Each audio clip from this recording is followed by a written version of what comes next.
Social media के युग में हर विधायक और मंत्री चाहता है कि उसे पूरे प्रदेश, देश में पहचाना जाए, एक पहचान मिले। लेकिन जब उन्हें अपने काम से पहचान नहीं मिल पाती है तो वो बेतुके और विवादित बयानों का सहारा बनाते हैं। पिछले कुछ दिनों से यूपी से बिहार तक और महाराष्ट्र से राजस्थान तक हर जगह विधायक हो, मंत्री हो, अपनी सियासत चमकाने के लिए जानबूझकर ऐसा ही शॉर्टकट अपना रहे हैं। इस शॉर्टकट में क्या शामिल होता है? कुछ ऐसे उटपटांग बयान देना, कुछ मजहबी रंग उसमें घोल देना, कोशिश ये करना कि इसकी वजह से कम एक विवाद खड़ा हो, एक चर्चा शुरू हो और दुनिया मुझे पहचान ले, क्योंकि काम के नाम पर वो अक्सर शून्य होते हैं।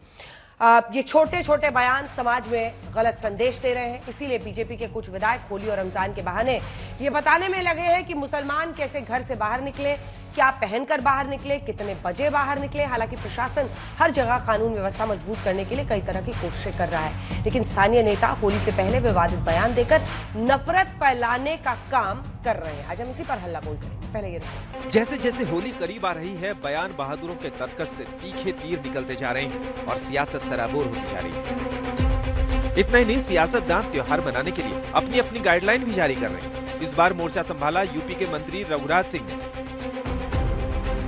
पंथ वालों के लिए 52 जुम्मे आते हैं एक साल के अंदर, इसलिए एक दिन लेट नमाज कर लें या नमाज उसी समय करनी है। तो मैंने उनको एक सुझाव दिया है कि त्रिपाल का, जैसे उनकी पत्नी और बेगम पहनती हैं हिजाब, ऐसा ही एक त्रिपाल का हिजाब बना लें, जैसे मस्जिद को त्रिपाल से ढका जाता है। तो मैंने उनको एक सुझाव दिया है, सलाह भी दी है। समाजवादी पार्टी बीजेपी की ओर से होली रमजान पर आ रहे बयानों को संविधान का अपमान बता रही है।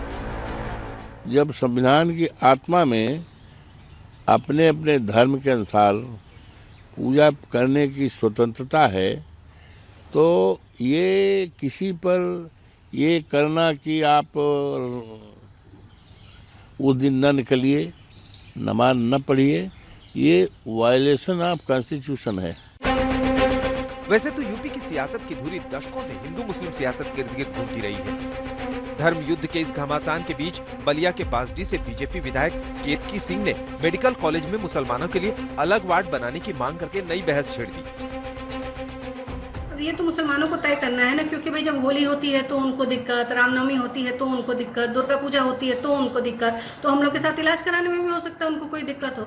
तो मैं तो मांग करती हूँ महाराज जी से, कितना खर्चा हो रहा है तो एक कमरा बना ही दिया जाए और एक बिल्डिंग, एक तरफ विंग बना दी जाए कि आप जाके अपना इलाज वहाँ करा लो भैया, हमारे साथ अगर आपको रहने में दिक्कत है तो, क्योंकि हमारा इलाज तो होना ही होना है और अच्छे से होना है। ऐसे लोगों में सहालियत और काबिलियत भी नहीं है कि वो जनप्रतिनिधि बने और सरकार को इनके ऊपर एक्शन लेना चाहिए, क्योंकि शायद छपास की एक अजीब तरह की इन लोगों में महत्वाकांक्षा है कि समाज में लोगों को विभाजित करें, विद्वेष फैलाएं, धर्मों को अलग। विवादित ढांचे से महज कुछ मीटर की दूरी पर जमकर रंग गुलाल उड़े, वहीं पूरे शहर में कड़ी सुरक्षा के बीच शोभा यात्रा भी निकली। इस यात्रा में सीओ अनुज चौधरी पूजा करते भी नजर आए।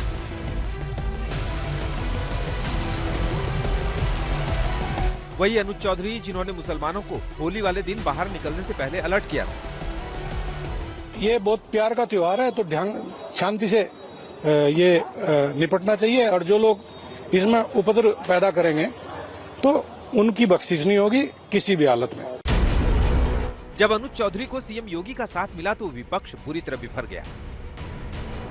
या तो जाना है तो फिर रंग से परहेज न करें, अगर रंग से किसी को परहेज है तो अच्छा होगा, और पुलिस अधिकारी ने यही बात समझाई। जब मुझे योगी जी का स्टेटमेंट सुनने को मिला तो मुझे लग गया कि वो वही बोल रहा है जो योगी जी बुलवा रहे हैं। कोई अधिकारी के, ऐसे अधिकारी की तारीफ नहीं, बल्कि ऐसे अधिकारियों को तो कार्रवाई की जानी चाहिए, दंडित करना चाहिए। ये तो एक सामने सिंबल है, असली तो सरकार करा रही है, योगी जी खुद करवा रहे हैं, उन्होंने खुद भी इनका समर्थन किया है।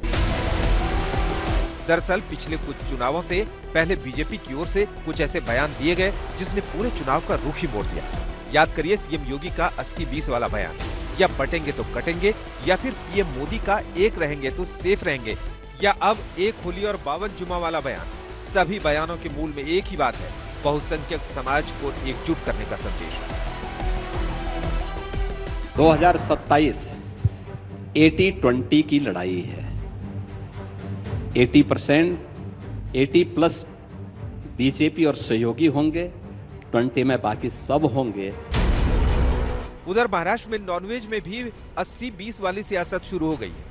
महाराष्ट्र सरकार ने सिर्फ हिंदुओं के लिए मल्हार मटन का पोर्टल लॉन्च किया है, जिसमें सिर्फ खटीक समाज के लोग हिंदुओं के लिए मीट शॉप खोलेंगे। देखिए, मल्हार सर्टिफिकेशन.com के माध्यम से जो खटीक समाज, जो अपना हिंदू खटीक समाज है, उस माध्यम से हम लोग जो मटन चिकन जो हमारे हिंदू समाज खा सकता है, जो हलाल होता नहीं है, उसमें थूका नहीं जाता, तो ये सारा जो दुकान महाराष्ट्र में कोई बेचते, उनका सारा इंफॉर्मेशन ये मल्हार सर्टिफिकेशन.com पे आपको उपलब्ध है, ताकि आपको मटन खरीदते हुए हिंदू समाज को कोई तकलीफ ना हो। सवाल है कि क्या होली से पहले हिंदू मुस्लिम को बांटने वाले ऐसे बयानों पर रोक नहीं लगनी चाहिए, और हिंदू मुस्लिम के बीच नफरत फैलाने वाले ऐसे बयानवीरों को रोकने के लिए सरकार क्या कदम उठाएगी, और क्या जनप्रतिनिधि बनने से सियासी नफा नुकसान के लिए नफरत फैलाने का लाइसेंस मिल जाता है? आज तक ब्यूरो। सांसद जी, पीएम आवास योजना शहरी, मैं सिर्फ शहरी के नंबर कोट कर रही हूं, जिसमें आप ही की सरकार ने संसद में बताया है कि अगर 85,40,000 घर मिले, 4,000, तो उसमें कुल घर बनाए गए तो लगभग 13,45,000 घर मुस्लिम लाभार्थियों को मिला, यानी 16% लाभार्थी। अब सबका साथ सबका विश्वास में ये वाली आइडियोलॉजी कहां फिट होती है जो रघुराज सिंह आपके मंत्री समझा रहे हैं कि जुमे के दिन तिरपाल से आप हिजाब बनाइए, बुर्का बनाइए और उसको पहन के निकलिए। केतकी सिंह आपकी विधायक कहती हैं कि हॉस्पिटल में अलग अलग कमरा बनाइए उनके लिए। ये क्या कर रहे हैं? क्यों ये जहर घोल रहे हैं आपके मंत्री या आपके विधायक? जो आपने बात कही है, सिर्फ शहरी आवास योजना नहीं, चाहे घर नल से घर हो, अथवा मुद्रा योजना हो, अथवा स्टार्टअप योजना हो, गैस उज्ज्वला योजना हो, सब में मुस्लिम समाज को वही सब कुछ मिला है। सबका साथ सबका विकास पर प्रधानमंत्री जी ने बिल्कुल यथावत दिया है। परंतु यहां मैं कहना चाहूंगा, जितने भी लोग यहां बैठे हुए हैं हमारे विपक्षी दल के, और प्लस जो विश्लेषण करने के लिए भी बैठते हैं, आपको ध्यान हो, बड़े गर्व के साथ और बड़ी बुद्धिमत्ता के साथ बताते हैं कि इसके बावजूद भी मुस्लिम समाज का वोट भाजपा को नहीं मिलेगा। ये बड़े अच्छे ढंग से विश्लेषण बताया जाता है। इसका अर्थ बहुत साफ हो गया कि एक समाज को यह समझाया जाता है, तुम्हें घर मिला, नल मिला, शौचालय मिला, गैस मिली, स्वास्थ्य कवर मिला, भाड़ में जाए, इससे मुझे कोई मतलब नहीं। तुम ये देखो कि तुम्हारे मजहबी मसाइल क्या कह रहे हैं। दूसरे समाज से कहा जाता है तुम अपना वो छोड़ दो, धर्म संस्कृति छोड़ दो, तुम सिर्फ ये देखो 1000, 2000, 3000 का फायदा मिला, क्या मिला, तुम इस विषय पे रखो। और यह विषय निरंतर इतना बढ़ता चला जाता है विगत लंबे समय से। तो मैं, जो आपने बहुत सारे बयान गिनाए, अंजना जी तो एक बयान और गिना दीजिए, और मैं दर्शकों से कहता हूं जाके देखो भाई, 6 फरवरी 2017 को समाजवादी पार्टी के कासगंज के विधायक रहमतुल्लाह शेरवानी बाकायदा वीडियो में बोल रहे हैं कि जब हमारी सरकार है तो किसी पुलिस वाले की हैसियत है कि किसी मुस्लिम की तरफ आंख उठा के देख ले। और फिर वो उदाहरण भी दे रहे हैं, अरे कभी तुम्हारी गाड़ी रोकी गई तो थाने में ले जाई गई। आगे क्या कह रहे हैं, जैसे पुलिस वाला जान पूछता है, अच्छा अब्दुल है, रहमान है, हुसैन है, चलो भाई जाने दो वरना कोई विधायक जी का फोन आ जाएगा। वो जवाहर बाग की घटना याद है, 2016 सीओ को मार दिया गया था, और उसके बाद जब वहां पे सपा की सरकार में जांच हुई तो 47 बंदूकें और 179 ग्रेनेड तक प्राप्त हुए थे। मगर इसके बावजूद वो व्यवस्था बहुत अच्छी थी। आज तो सीओ ने सिर्फ ये कहा ना कि भाई सब अपने अपने हिसाब से संभल के चलो, जिसको जैसा लगता है। उसका एक कारण बताता हूं, होली सार्वजनिक त्योहार है और इबादत अंदरूनी बात है। और अंजना जी जानते हैं ये माइंडसेट से बाहर निकलने में समय क्यों लग रहा है। एक लंबे समय तक यह विचार रखा गया कि अगर होली के समय भी कोई बाहर निकला है तो उस पर रंग नहीं पड़ना चाहिए। वो एक एडवर्टीजमेंट याद है जो काफी विवाद के बाद हटा था कि एक बच्ची होली के दिन एक मुस्लिम को बच्चे को लेके जा रही है साइकिल पे, और अगल बगल वाले सब ध्यान रख रहे हैं कि भाई इसके शरीर के ऊपर एक रंग नहीं पड़ना चाहिए। अब जब यह बात रिवर्स में कह दो कि साहब थोड़ा आप भी ध्यान रख ले, ओहो तो एकदम भयंकर हो गया, अरे कैसे सेक्युलरिज्म खतरे में पड़ गया। मुझे लगता है अगर न्याय संगत ढंग से तराजू पे तौल के देखेंगे बहुत सारे बयानों को, तो पिक्चर ज्यादा अच्छी नजर आएगी। और लास्ट में मैं कहना चाहूंगा समस्या क्या हो गई कि एक वर्ग को समझाया गया कि तुम कानून से ऊपर हो, तुम्हारे लिए ना एजुकेशन सिस्टम से तुम ऊपर हो, तुम कोर्ट कचहरी से ऊपर हो, तुम पुलिस से ऊपर हो। अन्यथा 1998 से पहले का एक दौर बता दें जब किसी मुस्लिम समाज के कट्टरपंथी तबके ने, मैं सारे मुस्लिम समाज की बात नहीं कर रहा हूं, जिसने यह माना हो कि हम कोर्ट का कोई निर्णय मानेंगे, हम पुलिस का कोई निर्णय मानेंगे, संभल में देंगे एएसआई, अरे ऐसी की तैसी एएसआई क्या, जो हम कहेंगे वो होगा, पुलिस अरे इधर जाए उसके जो हम कहेंगे वो होगा। तो जब हम उस कॉन्ट्रास्ट में देखते हैं तो हमें समस्या नजर आती है। अगर ईमानदारी से देखेंगे तो इसमें कोई समस्या नजर नहीं। ठीक है, अब अनुराग जी आपके पास आते हुए, क्योंकि मैंने उनको कुछ नंबर्स गिनाए, महू का उदाहरण सबके सामने है। वहां पर सिर्फ एक मुस्लिम बहुल इलाके से टीम इंडिया की विक्ट्री को लेकर लोग जश्न मना रहे थे। भाई भारत जीता है, चैंपियंस ट्रॉफी में जीता है, दे पत्थर पत्थरबाजी हुई। अब आपके सामने एक पूरी लिस्ट में रखती हूं। कासगंज उत्तर प्रदेश, जब 26 जनवरी 2018 को देश जश्न मना रहा था, एबीवी की जो तिरंगा यात्रा है वो मुस्लिम मोहल्ले से निकलती है और चंदन गुप्ता की हत्या होती है। करौली राजस्थान 2 अप्रैल 2022 को हिंदू नववर्ष के मौके पर मुस्लिम बहुल इलाके से गुजरने वाली मोटरसाइकिल रैली पर पथराव, 20 लोग घायल, 10 दिन तक वहां पर कर्फ्यू लगा रहा। फिर खरगोन एमपी आई है 10 अप्रैल 2022 को रामनवमी जुलूस में मुस्लिम बहुल जो इमलीपुरा इलाका है वहां से डीजे बजाए जाने को लेकर हिंसा होती है, 3 पुलिसकर्मी सहित 20 लोग घायल होते हैं, पूरे शहर में कर्फ्यू लगा रहता है। जहांगीरपुरी आई है 2022 में 16 अप्रैल की तारीख थी, हनुमान जयंती की शोभा यात्रा पर मुस्लिम बहुल जहांगीरपुरी के सी ब्लॉक में पथराव और हिंसा, कई पुलिसकर्मी घायल हुए, 10 आम लोग भी घायल हुए। नूह हरियाणा की हिंसा याद कीजिए, 2023 जुलाई का महीना था, 31 जुलाई, नूह जिले के मुस्लिम बहुल मेवात में विश्व हिंदू परिषद ने धार्मिक रैली में निकाली, उसके बाद वहां हिंसा होती है, 5 लोगों की जान चली गई। बहराइच 2024 अक्टूबर, मुस्लिम बहुल महाराजगंज बाजार में दुर्गा प्रतिमा विसर्जन जुलूस के दौरान हिंसा, रामगोपाल मिश्रा की हत्या। संभल यूपी 24 नवंबर 24, जामा मस्जिद के सर्वे के दौरान मुस्लिम बहुल इलाके में पत्थरबाजी होती है, हिंसा होती है। और महू इंदौर, जिसकी मैंने चर्चा से शुरुआत की थी। अगर मुस्लिम बहुल इलाकों में कोई जुलूस निकालता है या भारत की जीत का जश्न मनाता है, वहां पर पत्थरबाजी और हिंसा होती है, तो उसकी जवाबदेही तो आप तो लेंगे नहीं, समाजवादी पार्टी तो लेगी नहीं, गर्दन तो टंगेगी सीओ की ही। और ऐसे में अगर अनुज चौधरी एहतियातन कदम उठाने की कोशिश कर रहे हैं तो इसमें क्या गलत है? देखिए अंजना जी, आपने सवाल सुधांशु जी से पूछा था, उन्होंने पूरी इधर उधर की बातें की ना, आपके समझ में आया ना, दर्शक के समझ में आया कि उन्होंने बोला क्या, सवाल क्या था, और पता नहीं क्या बोलते रहे, दुनियादारी जो रटी रटाई बातें उनकी हमेशा वही रट्टाफिकेशन बोल के चले गए। सवाल आपने पूछा था केतकी सिंह का, और स्पेसिफिक सवाल था, सवाल आपने पूछा था रघुराज सिंह का। क्या ये मंत्री और विधायक क्या संवैधानिक भाषा का इस्तेमाल कर रहे हैं? ये नफरत की भाषा का इस्तेमाल नहीं कर रहे हैं। वो कह रहे हैं कि एक बार में हमारा वार्ड अलग कर दो, कल कहेंगे डॉक्टर अलग कर दो, परसों कहेंगे हॉस्पिटल अलग कर दो, फिर कहेंगे स्कूल कॉलेज अलग कर दो, फिर कहेंगे हमारी ड्रेस अलग कर दो।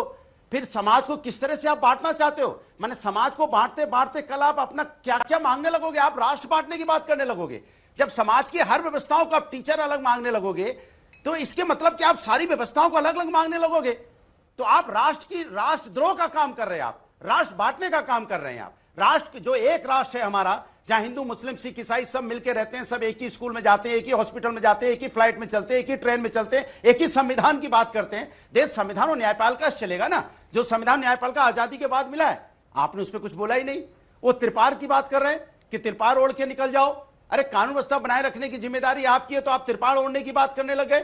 ये जब से भारतीय जनता पार्टी की सरकार आई, आपने जितने नाम गिनाए, चाहे संभल का हो, बहराइच का हो, नूह का हो, चाहे जहांगीरपुरी का हो, ये सारी घटनाएं भारतीय जनता पार्टी के शासित राज्यों में क्यों हो रही हैं? इनकी तो सरकार है, सरकार की तो जिम्मेदारी होती है कानून व्यवस्था बनाए रखने के लिए। जो जिस तरह की इंदौर में जो घटना हुई है, वो क्या सरकार को पता नहीं चला? सरकार एलआईयू डिपार्टमेंट क्या कर रहा था, उनका वहां पे इंटेलिजेंस डिपार्टमेंट क्या कर रहा था?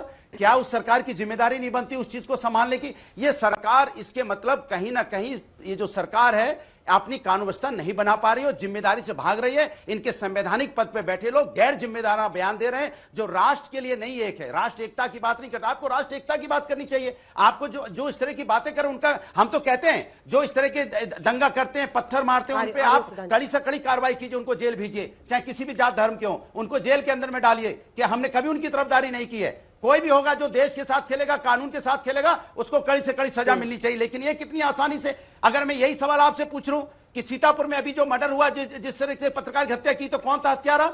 अभी लखीमपुर में जो गोली मार के हत्या कर दी गई कल बच्ची की, कौन था हत्यारा? हाथरस की बेटी के साथ अन्याय था, कौन था वो? जिस तरह से बेचू घटना हुई, कौन था वो? ठीक है, मैं उनसे जवाब लेती हूँ। लेकिन राजस्थान में 2022 की जो घटना थी, वहां पर कांग्रेस की सरकार थी, और दिल्ली में भी आम आदमी पार्टी की, हालांकि गृह मंत्रालय केंद्र सरकार के तहत ही आता है। लेकिन आपने भी कुछ नहीं बोला, महू पे आपका मुंह नहीं खुला।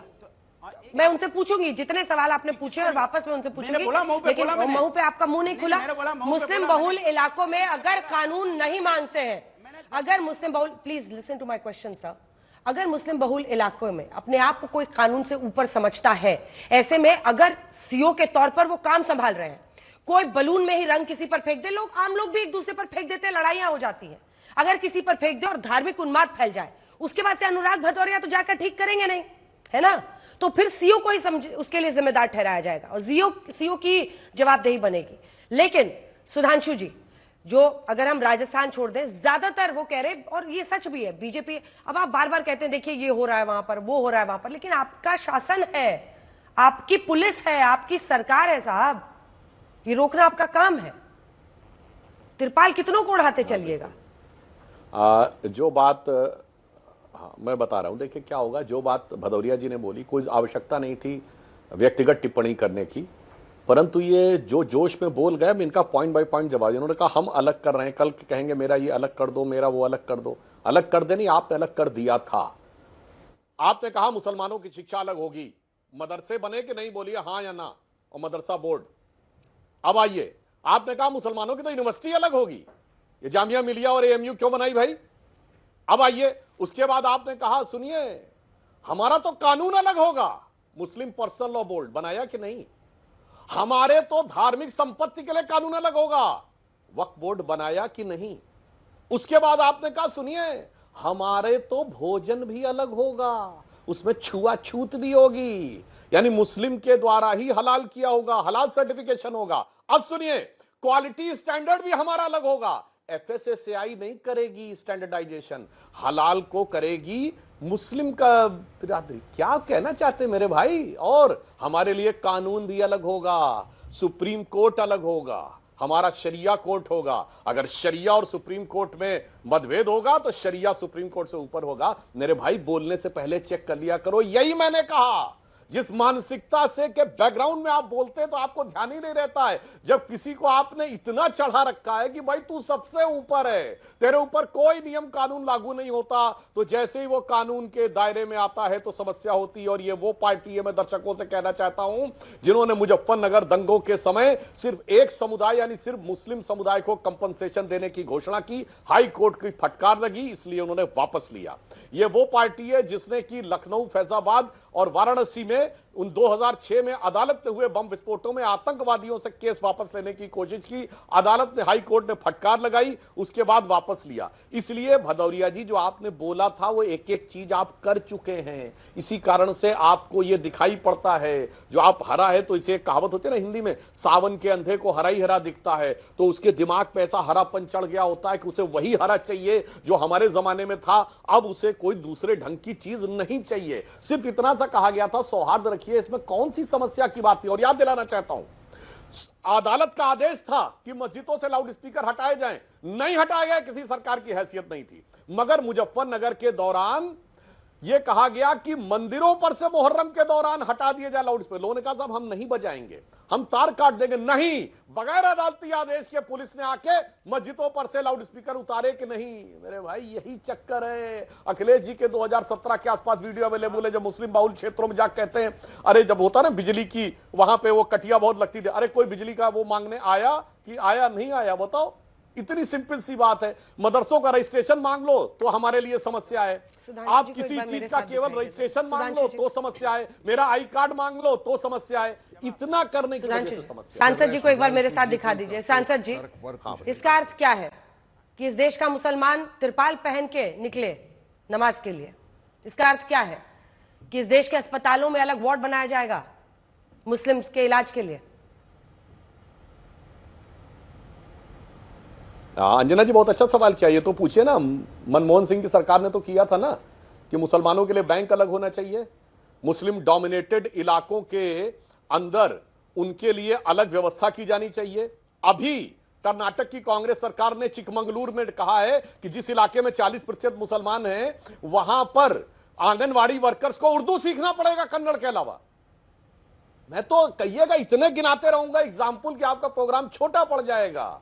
यही समस्या है कि कट्टरपंथी ताकतों को इतना सर चढ़ा लिया है कि अगर उनसे केवल यह कहा जाए भाई साथ में सबके साथ चलो, तो उन्हें लगता है मेरे को तो उतार दिया गया, क्योंकि कंधे पे सर पे चढ़ा के बैठे हुए थे। अब तो कंधे पे भी नहीं आना चाहते, वो कहते हैं बराबर कैसे खड़ा कर दिया गया। मैं तो वारिस पठान साहब इसका जवाब आप दीजिए। बराबरी नहीं चाहते हैं आप, स्पेशल ट्रीटमेंट भी चाहते हैं। ऐसे में सवाल ये उठता है कि आप जब एक विक्टिम कार्ड मुस्लिम्स के लिए खेलते हैं, एक पार्टी के तौर पर पूछ रही हूं, और AIMIM को तो इसमें PhD हासिल है कि मुस्लिम्स के लिए विक्टिम कार्ड हर इशू पे खेलते रहिए। क्यों ऐसा करना है? उसी वजह से आप हमेशा उनको कटघरे में खड़ा कराते रहते हैं। नहीं, अंजना जी देखिए, संविधान ने सबको अधिकार दिया है अपना अपना रिलीजन प्रैक्टिस करने का, उसमें कोई दो राय नहीं है। अगर मुसलमानों को साल में 52 मरतबा जुम्मा की नमाज आती है, पढ़ेंगे, 200 बार आएगी तो 200 बार पढ़ेंगे। हमारे हिंदू भाई को होली जिस तरह से आता है, होली का त्यौहार बनाने का अधिकार है। और प्रशासन की, पुलिस की जवाबदारी होती है लॉ एंड ऑर्डर, कायदा कानून को मेंटेन करने का। आपकी ये जवाबदारी नहीं होती कि आप माइक लेकर आओ और बोल दोगे 12:30 की नमाज है तो आप 2 बजे पढ़िए, जिसको कलर से परहेज है वो घर में रहे, आप बाहर मत निकलो। ये दादागिरी धांधली करने का अधिकार पुलिस को नहीं है। कोर्ट का कोई आदेश नहीं आया, आप सुप्रीम कोर्ट के जज नहीं बन गए कि कोई ऐसा है ये आ गया लिख के फरमान के नहीं आपको ये करना है। इतने वर्षों से होली बनी है, इतने वर्षों से जुम्मा की नमाज भी पढ़ी गई है, और काफी जुम्मा के दिन होली बनी भी है, मगर ये डराने धमकाने वाली भाषा से नहीं। अभी उनके मंत्री ने क्या कहा कि जिस तरह से औरतें हिजाब पहनती है उस तरह मुसलमान आदमी तड़पड़िए डाल के आए ताकि उनको वो कलर नहीं लगे। अरे भाई आप कौन होते हो बोलने वाले? आप मुसलमानों को ये हिदायत दो कि आप अपने हिंदू भाइयों को बोल रहे हो कि नहीं भाई आप मुसलमान देख के कलर मत डालो, उस पर नहीं बोलेंगे। उस पर आप ये नहीं बोलोगे कि नमाज आप बोलोगे 2 बजे के बाद पढ़ो जुम्मा की चलेगा, लेकिन ये नहीं बोलोगे चलो 1 घंटे का टाइम दो उनको जुम्मा की नमाज पढ़ने के लिए। अरे सबको मिलकर ले जुल के साथ में चलना चाहिए, ये नहीं बोलेंगे। तो नफरत का जो सुधांशु जी जवाब नहीं दे रहे, मैं जवाब दूंगा इस बात का। ये महू पे कोई आपको जवाब नहीं दे रहा अंजना जी, मैं आपको जवाब दूंगा इस बात का। महू का आपने सवाल किया, देखिए हिंदुस्तान जीता, सबके लिए गर्व की बात है, आपके लिए, मेरे लिए, पूरे देशवासियों के लिए। आपने शायद फटाके नहीं फोड़े होंगे, लेकिन वारिस पठान ने फटाके फोड़ा जीत की खुशी के। अब महू पे जब ये गया तो वहां का रूरल SP का बयान सुन लीजिए। वो महिला है, उनका मैं नाम नहीं जानता, उन्होंने कहा कि वहां से जब प्रोसेशन निकला, मस्जिद के बाहर जब तरावी हो रही थी, वहां पे लोग ने डीजे बजाया, वहां पे कुछ बम फेंके गए। इमाम का वहां पे स्टेटमेंट है कि सुतली का एक बम था, वो वहां पे फेंका तो पब्लिक बाहर आई, उसमें ये हुआ। और अब पकड़ा कौन गया? आप चलिए, अभी तो मैं पढ़ रहा हूं कि 4 मुसलमानों को आपने हिरासत में ले लिया। तुम्हारा शहर, तुम्हें आप उस हिंसा को जस्टिफाई करने की कोशिश कर रहे हैं वारिस पठान। किसकी है? वारिस पठान, आप उस हिंसा को जस्टिफाई कर रहे हैं कि डीजे चला गया इसलिए पत्थरबाजी होगी, इसलिए लोगों ने पहले से पत्थर घर में भरे हुए थे। FIR पढ़िए, पहले वकील हैं आप, FIR पढ़ के आया कीजिए, ठीक है ना। यहां वहां व्हाट्सएप पे सर्कुलेटेड कोई सिर्फ एक किसी की बाइट सुनकर मत आ जाइए, FIR पढ़िए। अगर डीजे गया भी, वहां से गुजरा भी, इसका अर्थ ये तो नहीं है कि पत्थरबाजी शुरू हो जाएगी। सुनिए, अरे आपने इन लोगों को इतना मौका दिया बीजेपी वालों को बोलने का, कुछ नहीं बोल सके, क्या की बात कहां ले गए। मैं तो एक तर्क की बात कर रहा हूं, कम से कम आपकी ऑडियंस को सुनने दो जो मैं हकीकत बयान करना चाह रहा हूं। वहां की लेडीज की जो रूरल की SP थी उसका बयान है, वो तो आप देख लो ना, वो तो नॉन मुस्लिम है, वो तो एकदम बीच की बात कर रही है। उनका बोलना है कि प्रोसेशन वारिस पठान साहब, आधी अधूरी जानकारी और गलत प्रोपेगेंडा किस तरह से पूरे मामले को अलग रंग दे सकता है, ये आपकी बात से साफ दिख रहा है। एक, आपने FIR की कॉपी नहीं पढ़ी, आपने उन महिलाओं को नहीं सुना जो बता रहे थे कि पत्थर मारते हुए कह रहे थे कि अब अपने भगवान राम को बुलाओ और कहो कि अपने आप को तुमको यहां पर बचा दे। तो ये बोल बोल कर कौन पत्थर चला रहा था, उस पर आपकी जुबान नहीं खुलेगी। हर कोई अपना हिस्सा सुनाना चाहता है। मैं आपके पास आना चाहती हूं। देखिए मलुक नागर साहब, आप लोग NDA में ऐसे साथी हैं, चाहे नीतीश बाबू हो बिहार वाले, चाहे आप हो RLD वाले यूपी में, आप लोगों को चाहिए मुस्लिम मतदाता। बिहार में भी 18% है, इसीलिए बीजेपी डेस्परेट है इस वक्त, उनको बेताब है कि इस बार अपना CM बनाना है। तभी कहीं औरंगजेब का मुद्दा जो महाराष्ट्र का है वो बिहार पहुंच जाता है, संभल का मुद्दा बिहार पहुंच जाता है, होली जुम्मा का। अब सवाल ये है कि ये क्या इस तरह की भाषा सही है कि खुलकर कहा जाए कि होली तो एक ही है, जुम्मा 52 है, 54 है?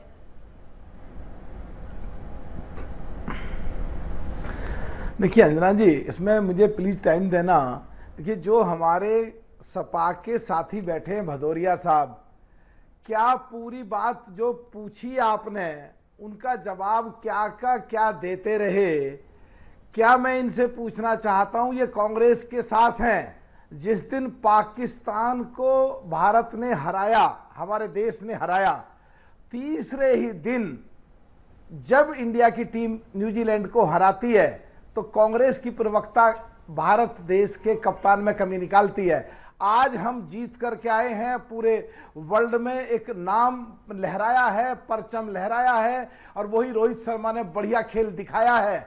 तो क्या ये कांग्रेस को कहेंगे कि क्या पाकिस्तान हारा या देश जीता? इसकी दिक्कत थी कांग्रेस को, इसलिए उसकी प्रवक्ता खिलाफ बोली। तो ये क्या कांग्रेस के अभी भी साथ हैं? जो हमारे वारिस पठान साहब बोल रहे हैं वो आधी अधूरी बात बोल रहे हैं। अनुज की बात, जो वहां का डिप्टी एसपी है या सीओ है, उसने दोनों तरफ कहा है कि अगर हिंदू लोग भी किसी को रंग लगाएंगे और जबरदस्ती लगाएंगे उनके खिलाफ भी कार्रवाई होगी। उसको छिपा करके 2-3 दिन कांग्रेस और उसके एलाइज पार्टनर जो सोकॉल्ड इंडिया गठबंधन के हिस्सेदार हैं वो एक तरफ चल पड़े।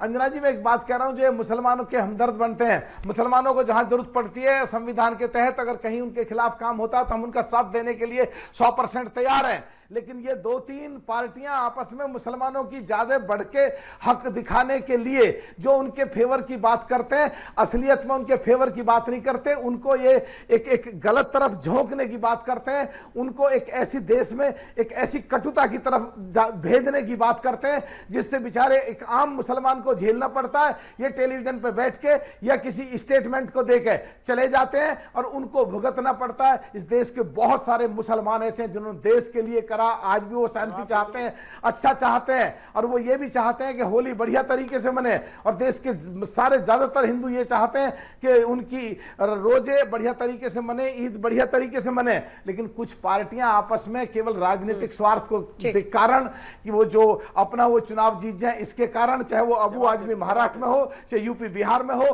केवल वो इस तरह के बयान इसलिए देते हैं जिससे इनको वोट मिल जाए। इन्हें देश से कोई लेना देना नहीं है। वास्तव में मुसलमानों के खिलाफ यही लोग हैं, मुसलमानों के दुश्मन यही लोग हैं। मोदी जी सेकुलर पे जाकर के जब विकास की बात होती है, सबका साथ सबका विकास, सबको विकास हो रहा, सबका अच्छा हो रहा है, ये लोग दहशत फैलाने की काम करते हैं, डराने की काम करते हैं। जब देश आजाद हुआ मुसलमानों का बहुत बड़ी हिस्सेदारी थी सब में, और 2010 तक नाम के लिए रह गई, और 2024 तक वो फिर मुसलमानों की तरक्की हो रही है। इसीलिए मुसलमान बीजेपी या एनडीए को वोट देने लगा। इन पे झिल नहीं रही, ये कुछ का कुछ कर रहे हैं और ये देश को ऐसी तरफ झोंकना चाहते हैं जो इनके लिए अच्छा नहीं है। सुधांशु जी, अब तो होली में ज्यादा दिन है नहीं और उसी दिन जुम्मा भी है रमजान का। ये इम्तिहान होगा योगी सरकार का।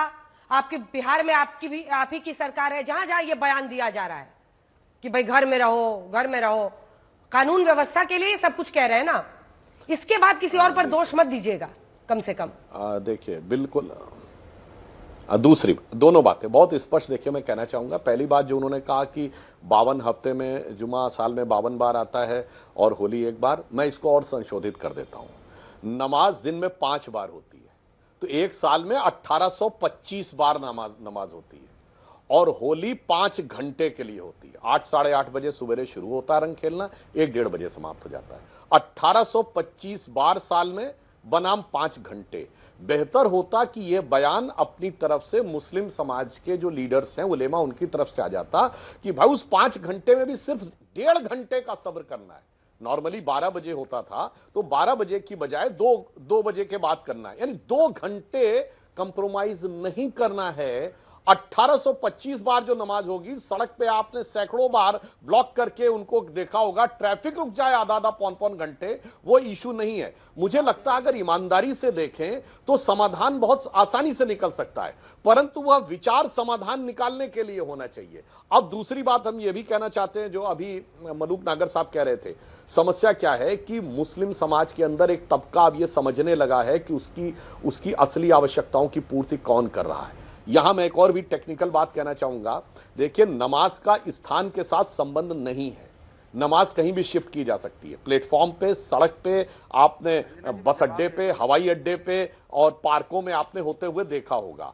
परंतु होली सार्वजनिक त्योहार है जो एक जगह पे पब्लिकली होता है, तो इसलिए बहुत आसानी के साथ है। अगर इबादत का साथ आपका स्थान का संबंध है तो उस स्थान की बात करिए, स्थान का संबंध नहीं है तो हम आपकी बात का स्वागत करते। फिर ये मत कहिए मैं तो जहां चाहूंगा वहां नमाज पढ़ूंगा, मैं किसी भी सड़क पे बैठ के नमाज पढ़ लूंगा, मगर जब सड़क के ऊपर कुछ और होना होगा तो मेरे लिए सड़क तो रुक जाए, मगर मैं जरा भी 2 घंटे एडजस्ट नहीं करूंगा। यही वो गलत मानसिकता है जो मुस्लिमों में भरी गई, जिसकी वजह से मुस्लिम समाज का नुकसान हुआ। एक पॉइंट और कहना चाहता हूं, अगर रंग से परहेज है तो रंगों के लिए काम करने वाले सबसे बड़े कारीगर तो मुस्लिम हैं। चाहे बनारस की साड़ी बनाने वाले हो, जरदोजी करने वाले हो, चाहे मिर्जा कालीन बनाने वाले हो, लखनऊ की चिकनकारी, चित्रकारी कुफ्र है मगर सबसे बड़े चित्रकार मुस्लिम है। अब सुनिए, कहते हैं मौसीकी कुफ्र है यानी संगीत पाप है, मगर सबसे बड़े संगीतकार मुस्लिम रहे। मेरे भाई ये मजहब कहां पे हर्ट हो जाता है ये तो मुझे बता दो। वारिस भाई मुझे बता दीजिए कि ईमान आपका कहां पे हर्ट होता है? जब मजरू सुल्तानपुरी, हसरत जयपुरी, नौशाद अली, अरे भाई जुम्मा की नमाज तो मस्जिद में पढ़ना जरूरी है। वारिस जी इनको बोल लेने दीजिए, फिर जवाब दीजिए। आमिर खान पूरा कर लेने दीजिए, एक साथ वो अदाकारी करते हैं तो वो पूरा कर नहीं होता है। पूरा कर देने दीजिए। बोले बोले सुधांशु जी पूरी कीजिए, उसके बाद जवाब दीजिए। सब अच्छे। जब एमएफ हुसैन चित्रकारी करते हैं तो चित्रकारी कुफ्र नहीं होती है। मेरे भाई बता दो कहां मजहब हट होता है, या सिर्फ अपना जलवा दिखाने के लिए मजहब हट होता है? मुझे ईमानदारी से बता दीजिए, वरना आपको रंगों से परहेज है तो रंगों के काम करने के लिए मुस्लिमों से परहेज होना चाहिए था। उनको कहना चाहिए रंगों काम मत करो, हट जाओ उससे। अरे सुनिए ओ भाई, अरे नेशनलिस्ट जी सुनिए, रंगों से परहेज नहीं है। मेरे तिरंगे में भी 3 रंग है जिसका मुझे गर्व है हिंदुस्तानी होने का। आपको परहेज कैसे? हमारी नमाज से। अभी आपने 1800 नमाज गिना दिया। आपको मालूम है जुम्मा की नमाज घर में नहीं पढ़ सकते? जुम्मा की नमाज पढ़ने के लिए मस्जिद में जाना जरूरी है, खुतबा सुनना जरूरी है, उसके बाद होता है ना जुम्मा का नमाज कंप्लीट। और ये इतने सालों से पढ़ते आ रहे हम लोग, 1400 साल से पढ़ते आ रहे। अब मुझे बताइए किसने दंगा लफड़ा कर दिया इतनी नमाजों के अंदर? किसी ने नहीं। आपका एसईओ अगर बोल सकता था कि ठीक है हम 1 घंटा मुसलमानों को पूरी तरह से बोलेंगे आप जाइए नमाज पढ़ के आ जाइए, जब तक हमारे हिंदू भाई भी संयमता रखेंगे कुछ नहीं होता। लेकिन आप तो बोलेंगे हिजाब पहनो, ताड़पतड़ी मारो मुंह के ऊपर, घर से बाहर मत निकलो, रंग से परहेज करो। ये सब बात नफरत फैलाने वाली सुधांशु भाई बंद कर दो। और क्या तुम मुसलमानों की बात कर रहे हो? मुसलमानों के लिए क्या किया है? 10 साल में तो नफरत के एकदम फैला दिया आपने, आग भर दिया पूरे देश के अंदर नफरत। ऐसी नफरत तो कभी किसी ने देखा नहीं। लोग बोलते हैं आजादी से लेकर अब तक इतनी नफरत हमने नहीं देखी जो बीजेपी ने आके देश के अंदर फैलाई 10 बरस के अंदर। आज भी एक मुसलमान कुछ भी अपने नमाज के लिए नफरत, मदरसे से नफरत, वक्फ लैंड से नफरत, खाने पीने से नफरत, हिजाब से नफरत, मदरसे से नफरत, हर चीज से अगर आप नफरत करेंगे और फिर आप बात करेंगे सबका विश्वास की, दोगलापन नहीं चलने वाला है। अरे नरेंद्र मोदी ने टोपी पहनने से इनकार कर दिया था तो क्या कहा लोगों ने? उनकी आस्था का सवाल है, हम आस्था का तुम्हारा समर्थन करेंगे। आपको हमारी आस्था की परवाह नहीं करना चाहिए क्या? आप भी करिए ना आस्था की परवाह। तो खाली काहे के लिए बोल रहे हो? आप क्या महिला को भी रोकेंगे बाहर जाने से? वारिस जी भाषण थोड़ी देना है, जवाब सुनना है ना। घर में बैठो, बारी बारी से। अनुराग जी भी वेट कर रहे हैं। हाँ अब सुनिए, अरे ये तो बात ही नहीं कर। अभी मैं बताता हूं। अभी सुनिए वारिस भाई, दोगलापन अभी आपका पूरे दोहरे तरीके से बताता हूं। अभी 5 साल पहले की बात तो है, तमिलनाडु में कोलत्तूर गांव, पेरम्बूर जिला, उस गांव में 70% आबादी मुसलमानों की हो गई तो उन्होंने कहा परमानेंट बंद कर दो, मस्जिद में मंदिर में पूजा नहीं होगी, घंटे घड़ियाल नहीं बजेंगे, हमारी धार्मिक भावना हट होती है। कोई सेक्युलरिज्म का सूरमा बोला उत्तर से दक्षिण तक, तमिलनाडु की सरकार ने मान लिया। आखिर में मद्रास हाई कोर्ट ने कहा कि यह कोई कारण नहीं हो सकता कि आप 70% हो गए तो परमानेंट मंदिर में पूजा बंद कर दो। सेकुलर हिंदुस्तान में, सेकुलर सरकार के निजाम में यह हुआ। दूसरा एडजस्ट करें। आइए केरल का उदाहरण सुनते हैं। केरल के मल्लापुरम की पंचायत में, जिला परिषद ने प्रस्ताव पारित किया मई 2013 कि मुस्लिम बाहुल्य जिला हो गया है तो केवल मुसलमानों के लिए नहीं, सभी के लिए लड़कियों की शादी की संवैधानिक आयु 18 से घटा के 16 कर दी जाए। और केरल की कांग्रेस सरकार ने एक्सेप्ट कर लिया। अरे शर्म नहीं आई? तब तो सब एडजस्ट कर ले। अब सुनिए, केरल में कहा गया रमजान के दिनों में मुस्लिम बाहुल्य इलाके में मिड डे मील बंद। मेरे भाई यही था, यही मानसिकता थी कि मेरे जलवाए जलाल रहे, जिल्ले इलाही जलवा अफरोज हो रहे हैं। वो मानसिकता नहीं गई साहब। वो निजामुल मुल्क का सब जहां, निजामुल मुल्क बादशाह, वो जिसे कहते हुक्मरान वक्त, हुर सुल्तान आलम, हुजूर नवाब, बादशाह गाजी जिंदा पीर, बादशाह आलमगीर, उस मानसिकता से बाहर निकलो मेरे भाई। मैंने आपको 10 उदाहरण गिना दिया और आपने कहा हिंसा, तो मैं कहना चाहता हूं इस भारत में एक मुस्लिम बाहुल इलाका हो गया।